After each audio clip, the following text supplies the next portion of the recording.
તો અત્યારે આરએસએસના વડા મોહન ભાગવત પુનાથી સંબોધન કરી રહ્યા છે, આવો સાંભળીએ। कारण हम सब जानते हैं, कोरोना की महामारी उसका कारण है। पिछले मार्च महीने के बाद लॉकडाउन शुरू हुआ, उसके बाद बहुत सारे विषय चर्चा में थे दुनिया के, देश के, लेकिन वो सारे दब गए और उनकी चर्चा का स्थान इस महामारी की चर्चा ने ले लिया। अपने देश में भी घटनाक्रम समाज की और माध्यमों की चर्चा की दृष्टि से या हमारे अपने चिंतन के लिए भी कोई कम रोचक नहीं रहा है। विजयादशमी के पहले ही 370 प्रभावहीन हो गया, संसद में उसकी पूरी प्रक्रिया हुई। बाद में विजयादशमी के बाद 9 नवंबर को सुप्रीम कोर्ट का असंदिग्ध निर्णय राम जन्मभूमि के बारे में आया और एक इतिहास बना।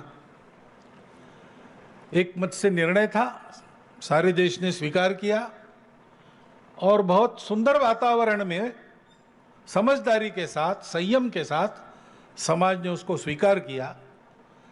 हर्षोल्लास का होने के बाद भी संयम के साथ मनाया और बिल्कुल 5 अगस्त में और राम मंदिर निर्माण के आरंभ का जो पूजन हुआ उसमें भी, और हमने उस वातावरण के पवित्रता को, भव्यता को, उल्लास को भी देखा, साथ साथ इस संयम और समझदारी को भी देखा। बाद में फिर नागरिकता अधिनियम संशोधन कानून, वो संसद की पूरी प्रक्रिया के बाद पास हुआ। अपने पड़ोसी देशों में 2-3 देश ऐसे हैं जहां पर सांप्रदायिक कारणों से उस देश के निवासियों को प्रताड़ित किया जाने का इतिहास है और उन लोगों को जाने के लिए दूसरी जगह नहीं, वो भारत में आते हैं। तो वहां से विस्थापित, पीड़ित होकर आते हैं, यहां पर वो जल्दी बच जाए, ठीक से बच जाए, इसलिए उस अधिनियम में कुछ संशोधन करने का वो प्रावधान था। जो भारत के नागरिक है उनके लिए उसमें कुछ खतरा नहीं था। बाहर से जो आते हैं भारत में और नागरिक बनने की इच्छा उनकी है, तो उसके लिए भी कानून में पहले से प्रावधान है, ऐसे लोग भी बन सकते हैं वो पूरी प्रक्रिया करने के बाद। वो प्रक्रिया वैसी की वैसी है, उसमें कोई बदल नहीं है। परंतु अब कानून का विरोध भी करने वाले लोग थे, राजनीति में तो चलता ही है। उन्होंने ऐसा वातावरण बनाया कि इस देश की मुसलमानों की संख्या न बढ़े, इसलिए नियम लाया गया है। तो उसके चलते और उसका अच्छा विरोध शुरू हो गया, प्रदर्शन आदि होने लगे, देश के वातावरण में तनाव आ गया।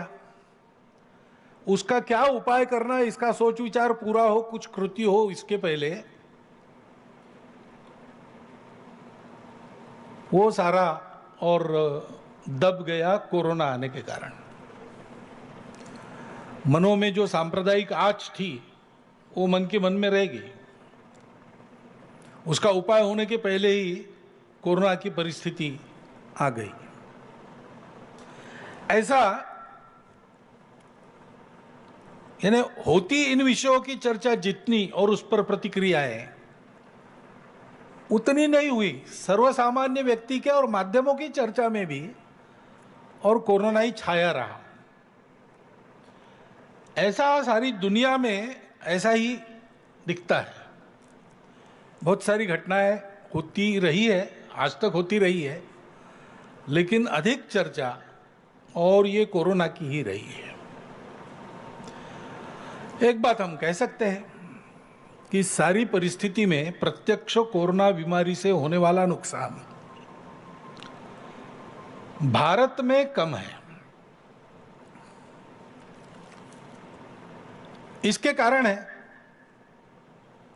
कोरोना की ये जो बीमारी है वो कैसे फैलेगी, क्या फैलेगी, इसका अनुमान पहले ही करके हमारे शासन प्रशासन ने बड़े सावधानी से जनता को सचेत किया। सावधानी के लिए नियम लगाए, सावधानी के लिए उपाय भी बताए, और केवल बताए नहीं, उन उपायों का निर्वहन हो, अमल हो, इसकी बहुत तत्परता से योजना की। माध्यमों की भी सहायता इसमें हुई।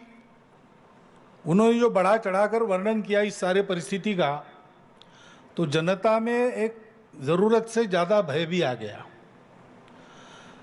लेकिन उसका लाभ भी यह हुआ कि इन सब नियमों का पालन करने में जनता अतिरिक्त सावधान रही। ये सारे देश पर संकट है, सारी दुनिया पर संकट है। इसको ध्यान में लेकर सब लोग इसके प्रतिकार में लग गए। सभी चिकित्सा पद्धतियों के चिकित्सक, शुश्रूषा करने वाले, नर्सिंग वगैरह करने वाले सारे कर्मचारी, सफाई कर्मचारी, सुरक्षा करने वाले कर्मचारी उच्चतम कर्तव्य बोध के साथ रुग्णों की सेवा में जुट गए।